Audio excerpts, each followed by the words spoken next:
उत्तराखंड की बेटी अंकिता भंडारी को आखिरकार इंसाफ मिल गया है।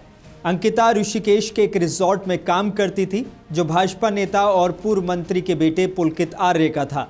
पुलकित आर्य अंकिता से रिजॉर्ट में आने वाले गेस्ट को स्पेशल सर्विस देने के लिए परेशान कर रहा था, लेकिन अंकिता ने स्पेशल सर्विस देने से इनकार कर दिया। ये अंकिता के एक दोस्त की चैट से बातें सामने आई हैं। एक रात अंकिता रिजॉर्ट से गायब हो गई। अंकिता 19 सितंबर 2022 को रिजॉर्ट मालिक पुलकित, मैनेजर सौरभ और अंकित के साथ बाहर गई थी, लेकिन वापस नहीं लौटी। बाद में पता चला कि उसकी लाश एक नहर में मिली है। इस मामले के तूल पकड़ने पर भाजपा नेता के बेटे और रिजॉर्ट मालिक पुलकित, मैनेजर सौरभ और अंकित को पुलिस ने गिरफ्तार किया था। आखिरकार उत्तराखंड के इस चर्चित हत्याकांड पर 2 साल और 8 महीने के बाद कोटद्वार कोर्ट ने बड़ा फैसला सुनाया है। पौड़ी कोर्ट की अतिरिक्त जिला और सत्र न्यायाधीश रीना नेगी ने तीनों दोषियों को कठोर उम्र कैद की सजा सुनाई है। इनमें बीजेपी के पूर्व मंत्री का बेटा पुलकित आर्य भी शामिल है।